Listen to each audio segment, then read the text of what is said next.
An employer can take away your desk, they can take away your computer, they can take away your job, but they can't take away your knowledge and your experience. So learn as much as you can while you're in the position that you're in.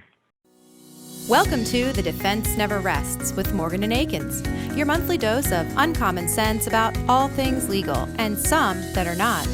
Well, hey, everybody. Welcome back to another episode of The Defense Never Rests. I am your host, Trisha Baxter, and joining me today as co-host is Nate Bollander. Hey, Nate, what's going on? Good morning. How are you? How are you doing? I'm good. I see you're back in your one-room apartment, right? I am. I'm back. I'm back. This is the fourth or fifth podcast backroom I've had. I mean, I was in Charlotte for one, Florida for one, the office for a couple. So you keep getting me in different places. Yeah, you're going to be eventually going to all 50 states when we broadcast. That's right. So what have you been doing, keeping yourself busy outside of work? I mean, this COVID stuff's still throwing everyone for a loop, and we're going backwards, it seems. How are you coping? We are. Besides walking the dogs, we're inside, and that means lots of movie and TV watching. We're not like binge watchers normally, but I have to say, I love Christopher Nolan, the director. Watched a wonderful Christopher Nolan movie last week called Tenet. I haven't seen that. What's that? Oh, it's incredible. It's about, I mean, he's the best. He could put out a picture of him watching paint dry and I'd watch it. But he did Inception, Interstellar, all the Batman movies, and it's so layered. And so we watched it, and then I've just read about it for 4 days now. And I want to watch it again after all this knowledge, but I highly recommend it. I'll have to watch. I was looking for something to watch you. I've watched more TV lately than I ever have. But me and my husband kind of do it together. It's like it's an activity that we have, and all of our shows aren't on right now. So we have nothing to watch. I've been starting to get addicted to Netflix documentaries, but I don't really have anything in the wings to watch right now. So I'm going to check that out. Please I'm do. a big fan of Interstellar. I love that movie. And the Batman movies are okay. What was the other one? Inception, Memento. Loved Inception. Yeah, Memento. So smart. So smart. Dunkirk. I mean, he weaves in the music. He weaves in, I mean, it's just, you can watch it 50 times and catch new stuff every time. He's the most brilliant. I'm not going to go on about it. We'll stop. We could probably do another. I know one of our other episodes we talked about movies.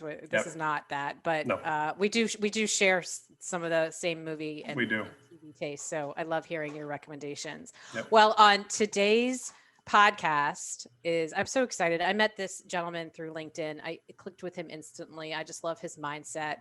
Rob McGavver, and he is the director of claims at West Bend Mutual Insurance. And if you think claims or insurance is boring, then you definitely want to check out this podcast episode, because we talk about kind of the career in general, like how you can make it a career and why it's so interesting, and mindset and mental health and stress and COVID and innovation. Like there's a lot that we talk about on today's podcast. So let's get into it. Well, hey, Rob, welcome to the podcast. What's up?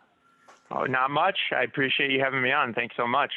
So I love having industry claims people on the podcast, because to be able to pick your brain and have it recorded, I mean, what's better than that? So thank you so much for coming on. Before we kind of get into the meat of it, let's get into background of your story, what you're doing now and how you got there. Sure, absolutely.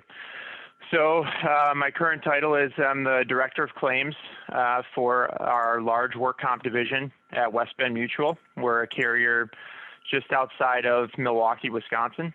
And I've been in the insurance industry for about 15 years. But I started in law enforcement, actually. So just before I flipped the switch to insurance, right after I graduated from college, I joined local sheriff's department, and I worked there for a while. Just realized it wasn't for me. And in the meantime, like most claims people, I just fell into it. Somebody had offered me a position while I was looking for another job in law enforcement, and I took it just thinking it would be a filler until I found something else, and I've stuck with it ever since. I love that, because I think your experience, like you said, just mirrors so many other people. But I think the industry is changing. So many people fall into claims; they don't choose claims. But I think the industry is changing. You have more of the colleges focusing on, a risk degree, and I don't know what they're called, but they're focusing more on educating people in the insurance and claims world so that it's a career. And I've often said off the record or off podcast that I thought the insurance industry did a bad PR job in the career front. So I like the fact that you just highlighted that. Let's go back to your cop days, because that's fascinating. I've worked with several people in insurance that have a cop background, a lot in the SIU field, like the ex-cops get into the SIU world. And I love them because they have a knack for picking up on body language or truth. I don't know. They've just a knack on reading people, I guess. What kind of stuff did you do in law enforcement, and what's your take on that? When I joined the sheriff's department, it was one of the only sheriff's departments in our state who actually have deputies running the jail all the time instead of correctional officers. So I spent the vast majority of my time working in the county jail. And it turns out that jail kind of stinks no matter what side of the bars you're on. So I learned a lot in that position, though. And it's you're dealing with the inmates, learning to, I guess, supervise them, but at the same time, kind of, understand that, hey, you don't necessarily want to be here. Sometimes I don't want to be here. If we can even get through a shift without any issues, that would be fantastic. But again, it goes back to communication, right? At the same time, they're still people. They wanted to be, talked to as such. And so again, it's exercising that communication, expectations, having a, certain level of respect and kindness for people, no matter, what's going on in their life. And it certainly taught me a lot in those experiences, and something that I definitely carried over into the insurance field. Yeah, that's such a great skill to have, because if you can have a level of communication, customer service, empathy for your insureds, then I think my experience when I've seen claims people do that, they go so far.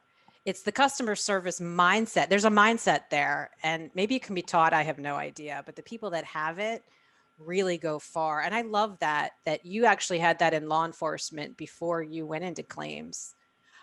That's a misconception that I would have, that I would think there would be a certain level of contempt that law enforcement officers would have for the people on the other side of the bars. The fact that you didn't, I think that's fascinating. Well, and it's, again, it can't pass judgment on anybody. You don't know how they got there. Somebody falls on hard times, whatever it might be. If not for, great parents, great mentors, whatever it might have been in my upbringing, could that have been me at some point? Sometimes you have to ask yourself that. So, it's just trying to, have a certain level of respect for everybody, regardless of their background. And yeah, again, it was just getting through a shift with each other too. Sometimes that was just it. So then you decide, all right, law enforcement's not for you, or that position wasn't for you, and you start looking for other law enforcement jobs. How did you come into your first claims job? Sure. So what I started doing was looking around at other municipalities who had a position on the road. That's really wanted to do. I wanted to, get into patrol at the time, and nobody was hiring. And so I had a friend from high school who was in underwriting, had no clue what that was, but sounded neat. And I was talking to him and his dad, who was also in insurance. They said, you know what, you would be great for claims. They would love you. And I said, well, what does claims do? And they said, well, they do a lot of what you're doing now, investigations and, dealing with people, sometimes unhappy people, and you should just give it a try, see what you think. And so, I interviewed, I took the position. Again, at the time, I thought to myself, I'll work in this claims role until something else comes up, in a patrol job or whatever else I was kind of keeping my eye out for. And once I got started in it, I got hooked and never looked back. What was your first job in claims? Sure. It was claims rep in workers' compensation. That's where I've spent my entire career. And it was classic, get hired, show up day one. You have a desk full of somebody else's claims who's no longer there, and trial by fire. So that was my first claims experience. It was hopping out of desk and started making calls day one and trying to figure out how to handle claims when I really had no clue what I was doing. Rob, was your first interaction with claims and underwriting and insurance world that day when your friend said, I'm an underwriter, or was there someone in your family that you could at least draw upon in the insurance industry, or was your background in college somewhat related to it? That was it. That was my first experience. So I fell into law enforcement because that's what my dad did. My dad was a police officer for like 26 years. And so again, I grew up always having that in the back of my mind as something I wanted to do, and glad I did it. But right, I had no idea, about insurance. I didn't know what an underwriter was, from a loss control representative to claims to, what an experience mod was. None of it. I had no clue. And so it was a learning experience, to say the least. Trish, you mentioned it before. Some colleges have risk management programs. Mine did, but I never had an interest in it at the time. So, all my schooling and everything pointed me towards law enforcement, and all I knew about insurance was people kind of had to have it, and that was it. When you first stepped into your first claims position, did you go through a training, or was it all on the job? It started out as on the job, but then I did have a sort of a 2-week crash course.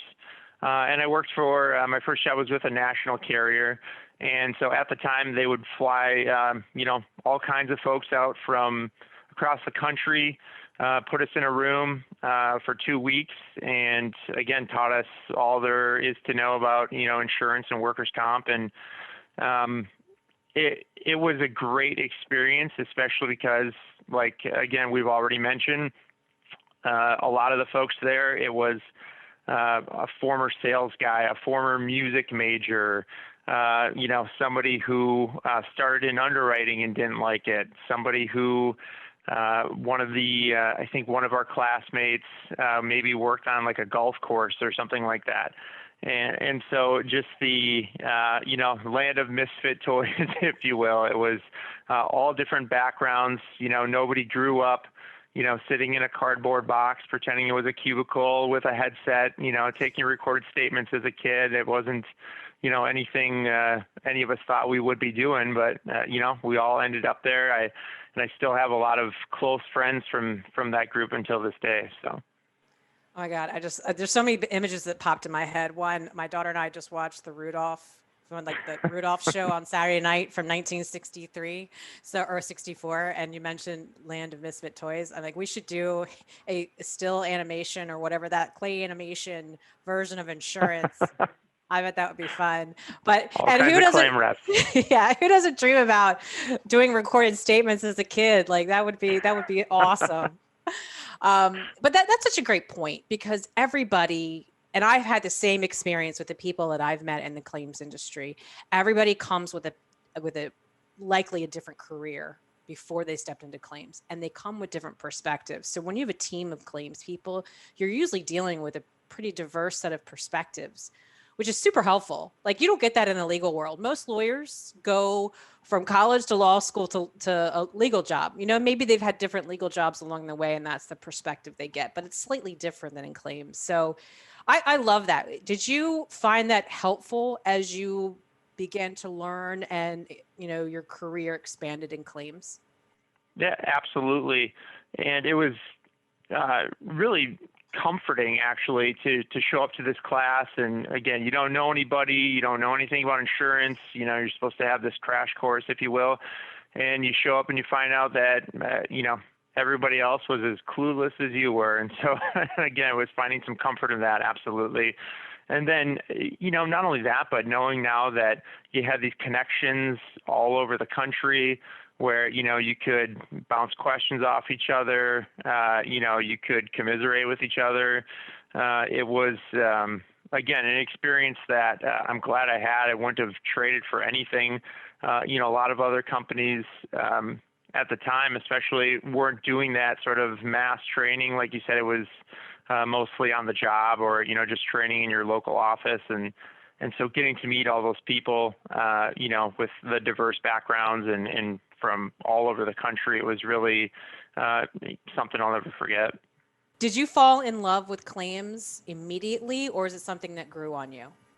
It was pretty quick that I would say I fell in love with claims. And again, there was so many things that crossed over from law enforcement. Like I said, it was the investigations. It was the, just piecing things together, to make sense. It was the helping people, So workers' comp, we get a claim because somebody had some sort of an unfortunate accident, illness, whatever it might have been. And so it's the opportunity to help somebody. All those things certainly played a role, and they were all things that I could connect with, like I said, from my days in law enforcement. Yeah, when you talk about investigating and piecing things together, that's the question I was going to ask is, you said you were assigned to a prison for some of that time you were a cop, but I'm sure you had to either look at accident photos or go on the scene and recreate things. And what skills in those terms when you were a cop do you draw upon when you handle claims now? Sure. A lot of it was, again, paying attention to the little things, little cues, finding things in medical records, just the digging that you had to do. Could never really make assumptions. It was, again, a lot of the details, detail-oriented things that, you pick up on, or it's, most of what we do is on the phone. So it's trying to pick up voice inflections and, things. And it's also goes back to, again, just that understanding that, somebody seems nervous with you on the phone, for example, when you're a claims rep. Well, this might be the first claim they ever had, and they just have no clue what to expect. And sometimes it's just that putting people at ease to help them understand the process and make them comfortable and explain to them, what you're doing, why you're doing it. And again, all stuff that I could draw on from my days at the sheriff's office. Can you tell if people are lying? I can tell when my kids are lying. I'll tell you that. I can't. Can we bring you along to depositions next time? Can you be like a tag along? That'd be helpful for us. Yeah, it's funny because when I was doing first and third party property work, I would have my SIU guys sitting next to me when I was doing EUOs, because I was so busy asking questions, and they would just hone in on body language, and they would be like, Trisha, that guy's not telling the truth. So I would always love to have cops in the room. They were so intuitive. So that's so cool. Let's talk about, so you've been at West Bend Mutual for 10 years now, is that right? 10 going on 11 years, correct. And you started out in a claims manager. Now you're the director of claims. Is that right? So when I joined our division, like I said, just over 10 years ago, we were a new division to the company. And that was exciting because it was almost like opening your own business, but having the backing of a company that, is now 126 years old and has all the wealth of knowledge and experience, that you would want to draw from. But I started as one of our division's first 10 employees. Started out as a claim rep, handling work comp claims, working with accounts, worked my way up to manager. And then a little over a year ago now, I was named the director of claims for the division. So 10 years, I would imagine, has probably left you with some lessons, and I want to get into that. Let's start with what you would say to a new claims rep. What advice would you impart upon them that you think would help them do their job better or make their life easier? Sure. First and foremost, I would tell them to have patience. And again, it's ranging from patience when working on a claim or working with customers, all the way to patience with your career path. There's so many times that I see younger adjusters, inexperienced adjusters who are looking to, hey, I'm going to be an adjuster for 2 years and then I want to get into management. And it's, slow down, take your time, because it's the other thing I always tell the reps is to learn as much as you can, build as much knowledge and bank as much experience as you can, because I was just having this conversation with somebody the other day. It's, an employer can take away your desk, they can take away your computer, they can take away your job, but they can't take away your knowledge and your experience. So learn as much as you can while you're in the position that you're in, because again, it's something nobody can ever take away from you, and you can take that with you wherever you go. How do you recommend they get knowledge? Is it on the job? Is it outside the job? What do you think they should focus on? Definitely on the job. There's no replacement for on the job experience.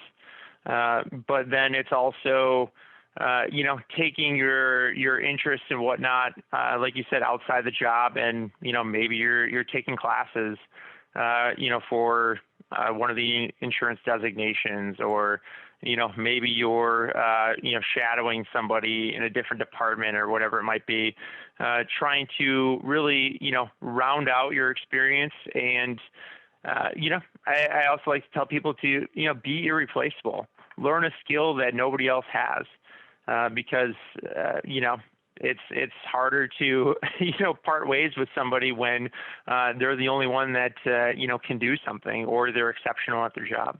When you talk about young adjusters gaining experience, how much interplay and communication is there amongst the adjusters with respect to a claim that may be a little more complex? I know in our firm, we have meetings and we have calls. I called 3 attorneys in our firm today to bounce questions off them and ideas, and I get the same kind of calls. And does your company kind of recommend that? And then does that happen as a pragmatic day-to-day thing where people can gain experience through folks like you who have been in it longer and can say, here, I'm as a veteran at this game, I can tell you how I dealt with it? Yeah, we absolutely encourage that communication between the adjusters. And again, no two claims are alike. So you're always going to come across something that's new. And so, there's a good chance, though, that somebody else in the office has handled something maybe similar to that. We're lucky enough to have nurses on all of our teams as well. So when you talk about complexity of claims, especially from a medical standpoint, if an adjuster is getting stuck on something, we are able to have those resources right at the fingertips of the adjusters. So you pick up the phone or you message one of the nurses and you ask them, what do you think? Does this seem like a proper protocol or treatment or whatever it might be? And absolutely share that information. And even taking that on a broader level, when we all were in the office, we have our seating arrangement here a little different than the vast majority of carriers. So we don't have claims on one floor, underwriting on another floor, loss control on the third floor, whatever. We all sit sort of intermingled with each other, because the theory behind that with my mentor who helped start our division is learning through osmosis. So just by the nature of sitting next to an underwriter as a claims rep and hearing them talk to an agent, about premiums and reserves and how all this impacts, rates and everything like that, you learn so much and you don't even realize it. And you're learning it again through osmosis, through just sitting there listening to the conversations that the underwriter's having.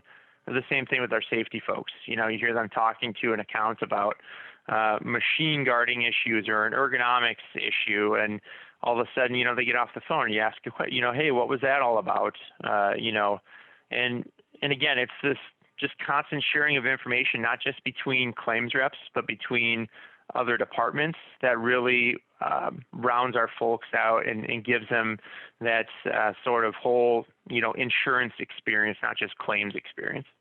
I think that's a great point because there's a lot of people that still don't understand what underwriters do. I always said there should be like an Underwriters for Dummies course, and I would sign up because I think, to have an understanding of what each department is doing, and maybe you're not in the weeds, but to have an understanding of it helps you, like how you adjust a claim, or the impact of what you're doing on the rate increases or whatever it may be. But to have that interplay really, I think, makes you more well-rounded, to your point of, you get to take that knowledge where no one can steal it from you, but then it helps you do better at your job. I love that. Do you take part in how your office is set up? Like how because that's sort of like a newer thing, right? Taking the office set up as an intentional decision is kind of a newer thing for everybody. Before it was more haphazard.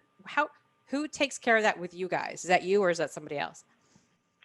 So it's discussions amongst, all the management or the leadership here is, where are we going to put somebody and, where are we going to put them based on what's going to be most beneficial for them, right? So if you have somebody who's newer, you're obviously going to try and put them close to somebody who's more experienced, somebody who maybe has an interest in actually mentoring somebody, because that makes a difference too. You may put somebody next to a new adjuster next to somebody who has 30 years experience, but they're just not interested in teaching or mentoring, and that's fine.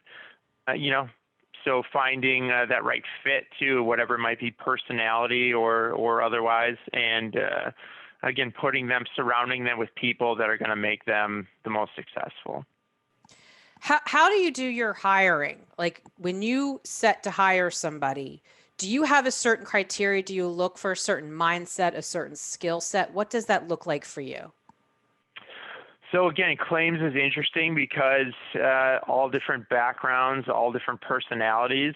We definitely focus on the customer service piece. Who can, communicate clearly, who can stay organized, to be able to handle, volume and questions. And again, claims can be very fast paced. And so, people have to be prepared for that. But at the same time, it's also, you have to have a balance of folks, right? Not everybody is going to be type A, outgoing, and that's okay. Each claim rep that we have is specifically assigned to accounts. So, we don't just round robin claims when they come in the door here. So a lot of it too is if we have accounts that we think somebody would be a good fit for, again, communication style, personality wise, we certainly keep that in mind when we're looking for new hires. Absolutely. What about, and you might mention the fast-paced nature of this, because I think that the fast-paced nature plus the exposure and results, which can be high stakes at time, I think can create a stress environment. How do you see that at play where you're at? Sure. So absolutely, it's it's a lot with any job, right? It's you have A, B, and C that you think you're going to get done for the day. You have, it all planned out. And then one phone call that morning can throw all that out the window. And all of a sudden what you're doing for that day is flipped upside down on its head, right?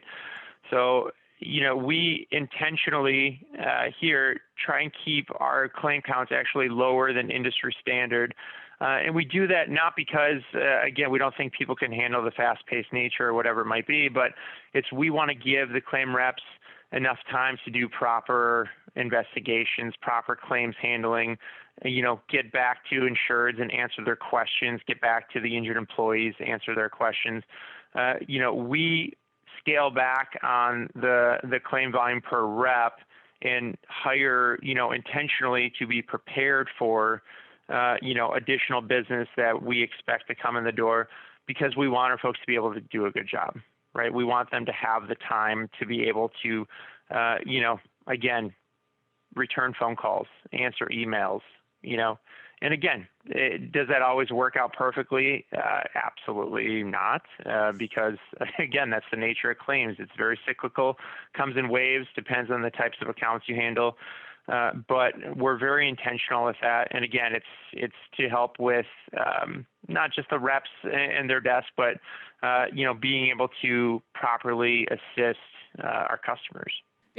And that's such a point that I want to drive home as well, because if your claim count is too high, or you have too much on your plate, and again, this is overall, there's going to be days where you're going to have too high of a claim count and too much on your plate. But as a general experience, if it's under control, you have time to think, you have time to be creative, you have time to really sit down and respond to the things that you need to respond to, versus just putting out fires. If you're just putting out fires, the first thing that you're going to lose is the customer service angle. And like, I'm with you. You and I are in the customer service business. It may be more on the professional side as far as law and claims, but it's still, when it all is said and done, when you strip away all the crap, it's a customer service profession that if you're not cognizant of the workload that your team members have on a day-to-day basis, you will lose that. So I love that is a focus of yours. How do you stay on top of that from a practical perspective? Do you monitor the cases that are open versus closed? How does that work? We do. We monitor inventories, and not just that. We talk to our folks. We ask them, how you doing? How you feeling? How busy do you feel you are? Somebody asked me a couple of weeks ago in a training session, they said, what's your focus? The customer is your number one, right? And to an extent, the customer is extremely important to me. That's how we, make our profit. Our agents are extremely important to us. But that's really the focus of our reps. My focus as the director is our staff, right? It's I need to make sure that they have everything they need to do their job and do it well, right? So they're my focus. And then in turn, if they have the time and the resources, they'll do a great job of taking care of the customers. That'll come just by the nature of them, having what they need to be able to do their job and do it right. So let's say someone has mastered patience and done the extra learning, and they're in a claims position, and they do want to move up to, say, a director of claims or management. What would be your advice to them on what, either from a mindset perspective or what they should do to take their career to the next level? A lot of it is talking with your manager, your direct supervisor, talking with the other supervisors and managers here. I think there's always been, and this was certainly my experience, you have your perception of what management is, and then you get into it, and it's all the gloriousness of approving PTO and making sure you're staffed appropriately, and budgets, and the financials and everything else, and so it's a lot more than just the teaching, the mentoring, the prospects or whatever else we might do. There's a whole nother side to it that a lot of folks don't always get to see, and it's one of those things that you just don't understand until you're actually in it. So, I think it would be drawing on the knowledge of our own supervisors and managers here.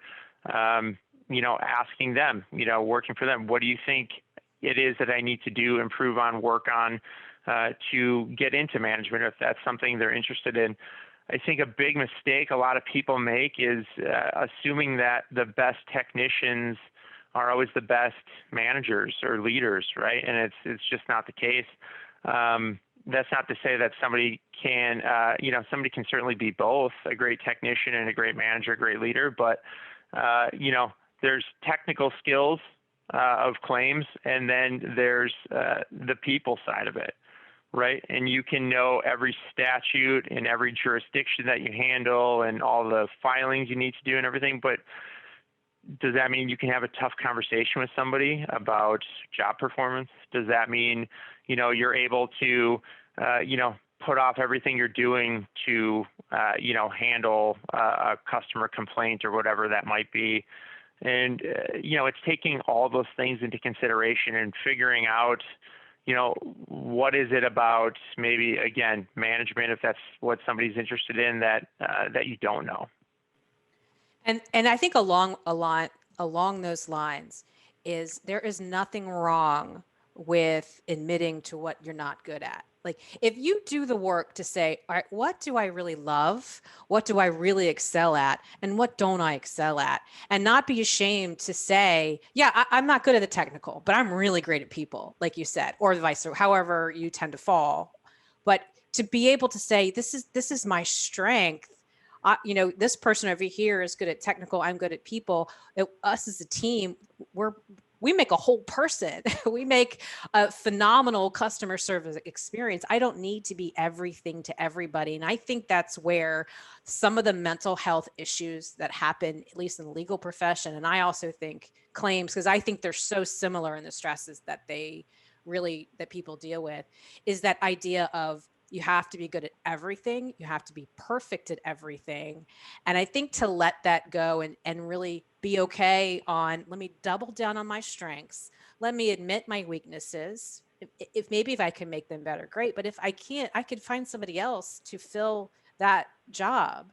And I like that. So when people are looking to make a move, really to do some self-reflection first, find out what the job actually entails, like you said, and then also find out if that's the strength, if that job has the strengths designed for you, because that's just not just a claims advice. That's like career advice. And I think that's right. Beautiful that they have someone like you in your position that recognizes that. I think that's amazing. Well, and again, it's, self-awareness, like exactly what you're describing. It's, admitting, what you're maybe not so great at, and acknowledging your strengths, and, finding people, who surround yourself with people that can make up for your weaknesses, absolutely. And the management group that I work with here certainly does that for me. I'm sure they could tell you everything I'm terrible at. Well, let's shift a little bit and talk about where you think the insurance world is headed, because there's a lot of innovation. I read, not to take the spotlight away from your company, but I do read a lot about Lemonade and like their business model. And I think there's a lot of other companies that are doing things differently. Where do you see, and you could talk about examples in your own company if you want, but where do you see innovation happening in insurance? Sure. It's, a lot of innovation is surrounding communication and speed, right? It's customers want answers. They want them quickly. And that's where we see a lot of the innovation sort of being drawn to. And, we're doing things like working with texting options for injured employees and insureds and things like that. And again, it's preference of communication. A lot of it's just ease and preference. But that's certainly what we're following in the industry. Is again, how can you communicate better? How can you communicate quicker? And that's where, again, you're seeing a lot of these newer companies pop up and try and capitalize on those things. I'm always impartial to the phone call, actually talking to a live person. I think there's certainly something, to be said for that. But again, also understanding that that's not how everybody wants to communicate these days. Some people would like to just say, you need an update on their claim or vice versa. They might prefer to just send you a text and tell you what's going on, or a picture or whatever it might be of some damage that they're dealing with, or, like I said, in our division of work comp, or an injury or a quick update. That seems to be where I see a lot of the innovation drawing close to it, and what we're following closely to try and, stay on top of things. Yeah, because I think innovation doesn't always have to be something completely new. It could be making an existing process better. You know, in text messaging, I know a lot of some people, not a lot, some companies are trying to figure out how can they use what is hot or what most people are using now for forms of communication. How can they bring that into the fold? And I think claims and legal are a little bit behind the times on that. Like I know there are law firms that are starting to use text for case updates. We haven't done it yet. I will get there eventually, but I like that you're looking at innovation in a very strategic way, which is how can we make something better? Not necessarily, let me bring in this new thing to do or employ, but how can we use something existing to our advantage? And I think it's answering a lot of simple questions too, right? Keeping it very simple. Like you said, it doesn't have to be some new grandiose thing or product. It might be just a slight tweak to a process or procedure that makes all the difference, you know. And again, that's something that we try and stress is again, keep it simple. It doesn't always have to be, you know, complicated, complex, you know, new, shiny object, whatever it might be. Might be just a little tweak here and there that changes everything. I was just, I'd be remiss if I didn't ask you, because I'm made fun of incessantly within the firm for my love of drones. I do some aviation work and I love drones. And I know that it's something that claims folks use now. He's a nerd, but we like our nerds. Well, to be fair, Trish, you and I are both Star Wars aficionados. So I'm a big fan. But listen, Rob is a big MacGyver fan, so we're all nerd, right? Like, well, I think when you have a last name like that, I think it was probably a nickname growing up or something. I mean, it lends itself very well to liking MacGyver, which I love MacGyver growing up, by the way. It was great. My mom had a crush on him, but I'll leave that for another. Well, we were talking before you got on the podcast how he played hockey with MacGyver. So. Oh, did you really? Wow. Holy mackerel. I did. I was able to meet MacGyver back when I was probably about 8 years old, and it was everything you could have ever imagined. Wow. Did he fashion the pen to sign your autograph out of like twigs and, you know? It was incredible. Now that would have really made the experience. Yeah. No, so I have to ask, I mean, are you guys using drones to investigate claims? It's something I think is so fascinating. I know some folks are doing that. I know some experts are using that. Is that something you've incorporated yet, or are you looking at doing? So our company has certainly, you know, started using drones and the drone technology. So again, that's a bit out of my wheelhouse since I'm in the work comp space. You know, we haven't found a great way to use drones yet for that. But if we do, I could help you. I could get creative with you on that. But that's off air. I'll do that later. But we've absolutely started to adopt some of that technology because again, it's you know, some stuff you can only put off for so long too, right? You know, you have to keep up with the industry. You know, even if you're not the first, you know, don't be the last, right? Right. Yep. So, well, let's talk COVID, because what's a podcast episode without talking about COVID? Let me give you my take, and then I want you to get your take. But I feel like the insurance industry and legal industry, there were big parts of it that were more prepared for COVID than other industries, especially claims when a significant portion of people work out of their house. How do you agree with that, disagree with that? And how do you see the insurance industry adapting to COVID? Sure. So when back sometime in March, when we were all sent home from the office, I would say that we were fortunate enough to be pretty prepared. So our reps, the vast majority of our claims reps, were already working from home at least one day a week. And so it was nice in that regard because most people had a setup at home or, you know, a faux office even, you know, a workspace for themselves. And, you know, again, they had a general setup where they could do their job and be functional.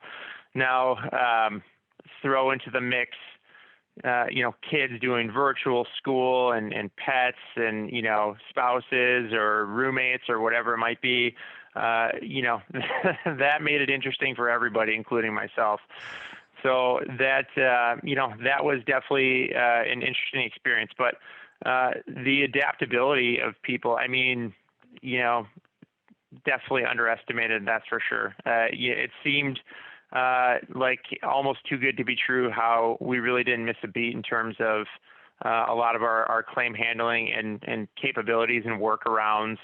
And, you sort of have to, right? When you're thrown into the fire and you're told, you can't be in the office anymore, well, it's now you're forced to find a way to make it work. And that's what we did. And, is it going to change the industry? Absolutely. There's going to be more people wanting to work from home, on a much more regular basis. There's going to be people that question the need for, office space and things like that. On the flip side of that, I certainly think there's something to be said, though, about, maintaining your culture and having people in the office, that camaraderie, that ability to bounce ideas off of people. I can't tell you how many times, we've solved a problem that we didn't even know existed just because we ended up, chatting about whatever, at the coffee pot.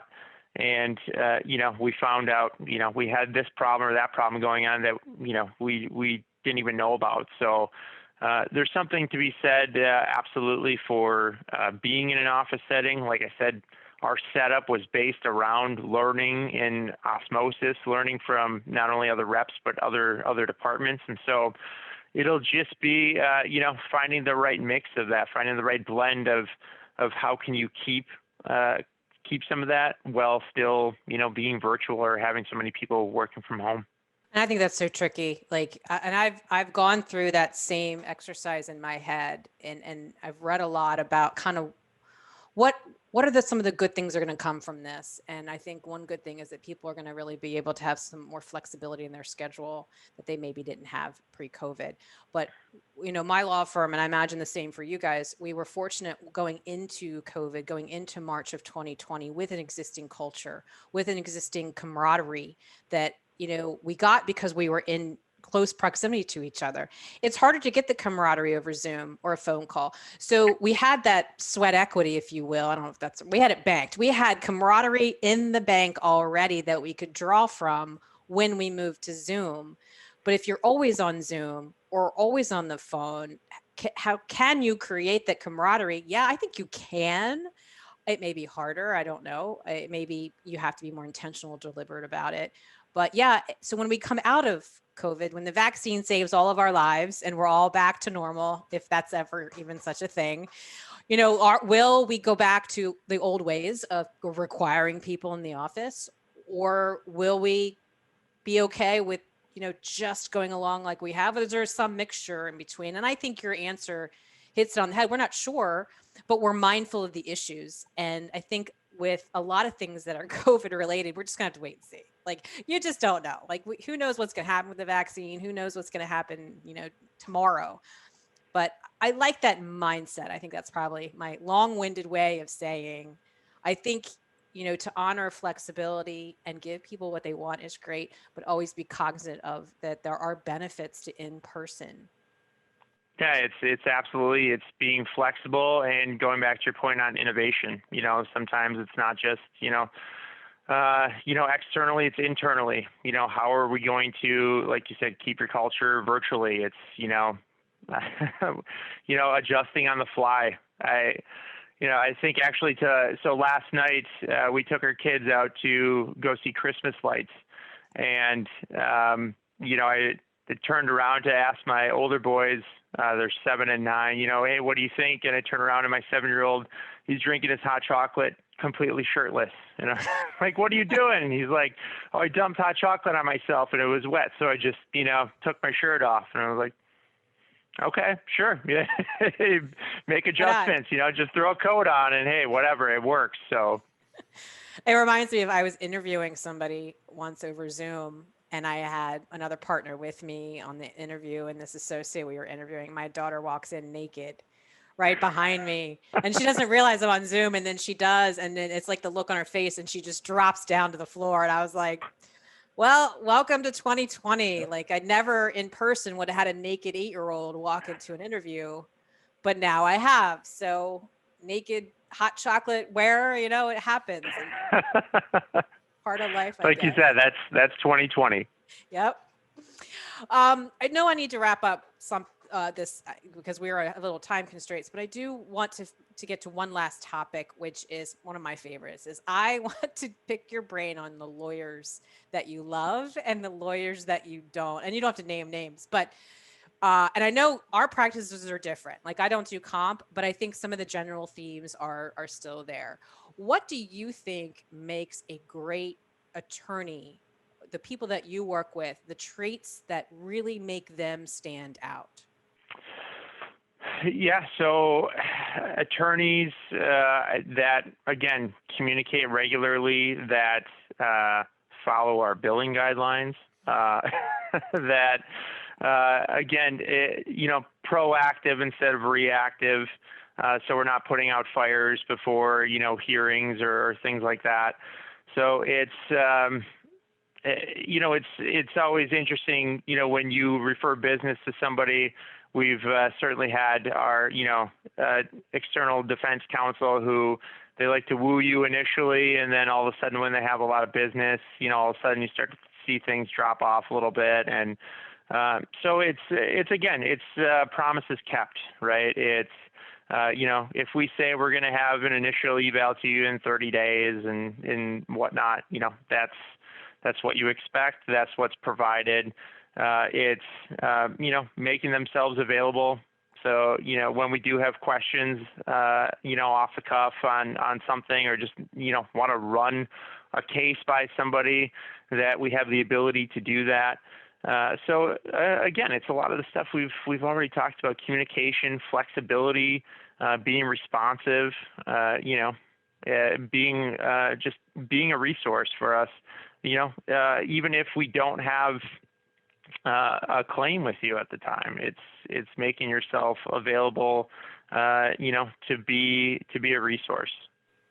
Do you think there's such thing as over communication? Do you ever get annoyed with your lawyers? Like, oh Lord, here she is again. Like, I don't need another email or a phone call from her. Is there such a thing as that? There probably is. I think that's more the exception than the rule, but, right. We don't need, updates every, few weeks would be nice. Updates every few hours, probably not necessary. That would be a lot of emails, I think. Well, and maybe this is just the inverse of what you just said, but what are some of the things that your pet peeves of lawyers that you've worked with in the past, who I'm sure you don't work with anymore, but the pet peeves of the people that you've used as lawyers? Yeah, and like you said, it's, flip the script of what we just talked about. It's, if you can't ever get a hold of somebody, well, whether it's a claim you're working on with them or not, it makes it difficult to maintain a relationship when, it's always so difficult to get a hold of somebody. Paralysis by analysis, right? We don't want to see, every sort of potential situation and how it's going to play out. It's more of what's the most likely outcome, okay, and how can we get there? It's, simplifying things to say, this is what we're striving for. These are the risks that, you're taking by, whatever approach it is to the case. But we think, we can get a claim settled, or, we can get a win at trial, or whatever it might be. Again, it's laying the groundwork, keeping it, simple, easy to explain, easy to follow along with. And again, having some confidence in your capabilities, right? It's, we drew, a certain, plaintiff attorney or judge, and I don't know how things are going to go. It's like, well, let's try, right? Let's have our best crack at it and see what we can do. Well, I love that too, because I think so many lawyers think that they have to have the right answer, that they have to in the beginning predict the end result, and if they're not 100% on point, that they will not be considered a good lawyer. And I think shifting the mindset to, listen, we want your best effort. We want the top 3 likely outcomes, the risks and benefits to all those outcomes. And we want you to tell us what you think is the best one. And then we'll we'll figure it out internally if that's the process that you have, but then we'll get back to you on what you want. But having some confidence in what you're saying, but yet not having to be certain in what you're saying. That's my big thing. Clarity over certainty. Clarity is what you want. You don't necessarily need certainty. And I think that's, so I think that's awesome. One last topic. This is what I meant to talk to you about before, but I glossed over it, but I just looked at my notes. There is a pretty significant number of claims people out of work. I think that's one downside to COVID, is that some insurance companies have laid off, some larger companies like Disney and Walmart, they've laid off. Do you have any advice for people looking in the claims who are looking for a job, how they stand out, how they get their foot in the door? Because I know that's a lot of the people that I've heard not complain, but that's what they struggle with, is they are like, I applied, and I can't get a response. I can't get my foot in the door. What do you say to those people to help them stand out? And it's, I'm glad you brought it up. We've actually been, blessed enough to be hiring, the vast majority of this time. So we're growing. So again, if you're looking for a position, look us up.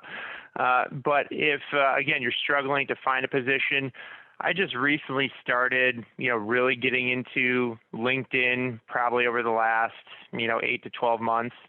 If you're not getting a response, if you're, curious about a job opening, if, there's a company that you're interested in that doesn't have any job openings, I would not hesitate to reach out to those people, whether it's, again, on LinkedIn or, via email or whatever it might be. Make it known that, you're looking, and, the quickest path might not always be through an application on your human resources website, right? It might be just reaching out to some of these folks directly and saying, hey, this is my background, this is my experience, looking for a position, and even if it's not the position that you want, maybe it's a position that has applicable or transferable skills that gets your foot in the door, to not just be close yourself off to, I have to find a claims rep job. Like you said, maybe it's a job in subrogation, for example, that gets your foot in the door, or, some other, position, consultant somewhere, whatever it might be. And again, it's make yourself as known as possible. I know a lot of people say, I post stuff, how I'm looking on, LinkedIn, for example. I keep going back to that because that's just what I've been drawn to most recently. But, direct message a lot of these folks, managers, directors, whoever it might be, and let them know you're looking, because, again, just because there's not a position open today, maybe come January, February, something might be opening up that's not yet posted. And so they already have a candidate in mind because, you've been communicating with them. So be as proactive as you can. Don't close yourself off to, I can only take a job in this, space, Again, if you're maybe you're a liability rep, well, did you ever consider trying comp? Did you ever consider trying property, whatever it might be? So, be open, be flexible, and again, be proactive, not reactive to a job posting. Maybe you get the inside track on a job that's not yet posted. Yep. And one of the things I've told folks when they're looking too is I think they get laser focused on finding a job, and that means resume, LinkedIn, reaching out to folks, resume, LinkedIn. I mean, there's only so much that you could do. And I said, this may last a week, or it may last, unfortunately, months. And so when you're doing that, better yourself during that process. Take 1 hour a day and do free online courses. And if you're a workers' comp person, do one in Subro. If you're a Subro, do one in GL. Learn about how liens apply. I mean, just take an hour of self-reflection. You'll never have more time than now. It's not a great situation, but there's a silver lining, and, use the time, right? Absolutely. I know my sister-in-law during, the whole pandemic was looking for a job. And in the meantime, she created a networking group, again, on social media, of other people looking for jobs. And even if it, came of it where, somebody found a job through it, fantastic. And if not, it was a group of people, again, all with the same goal of looking for a position and, again, sharing their experiences, what's worked for you, what's not working for you. Somebody to, ask for tips or tricks, or maybe it's just, support, somebody to listen to, the struggle of looking for a position. But, absolutely. There's, like you said, if you're looking right now, there's no better time to, do some self-improvement, self-reflection, because, again, you may never get that time back. I love that. Well, on that, I'm going to wrap up with two last questions. One is, tell me what's going on your personal world right now as far as your favorite book, your favorite podcast, or your favorite TV show. Sure, absolutely. So, favorite podcast right now? Besides mine, but I mean, Defense Never Rests. I mean, that's obviously number one. Absolutely. Right, obviously. Next, after that one. I try and switch it up and not listen to the same stuff over and over again. I've been listening recently to a lot of stuff by a gentleman by the name of Dave Duran.